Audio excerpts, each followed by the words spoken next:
আসসালামু আলাইকুম।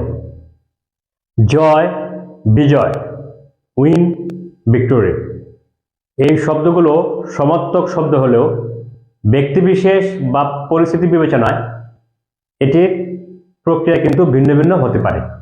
যেমন মনে করুন, একজন পিতা তার পুত্রের সাথে দাবা খেলছে, অথবা একজন মা তার মেয়ের সাথে লুডো খেলছে। তখন কিন্তু পিতামাতা তার সন্তানের কাছে ইচ্ছা করে হেরে গিয়ে তারা নিজেদেরকে বিজয়ী ভাববে।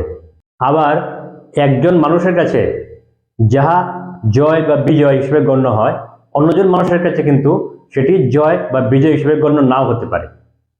যেমন অনেক মানুষ আছেন যারা যেন তেন পন্থায় অনেক সম্পদ অর্জন করে নিজেকে জয়ী ভাবতে পারেন, কিন্তু অনেক এমন মানুষও কিন্তু আছে যারা তাদের জীবনের সমস্ত উপার্জন জনকল্যাণে ব্যয় করে নিজেকে বিজয়ী ভাবেন।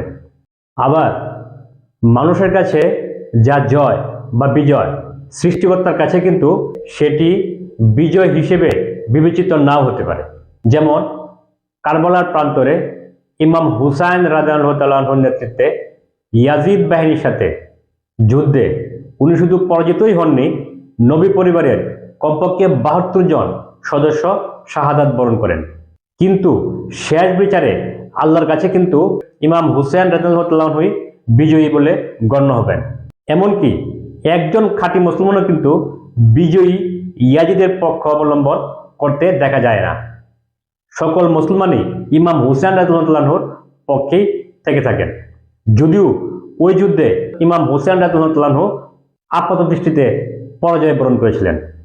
অর্থাৎ আল্লাহ তাআলার কাছে জয়ী বা বিজয়ী তারাই যারা জীবনের প্রতিটি ক্ষেত্রে ন্যায় এবং নীতির পথে অবিচল থাকেন এবং সত্য আদর্শ প্রতিষ্ঠা করার জন্য জীবনের শেষ মুহূর্ত পর্যন্ত লড়াই করে যান।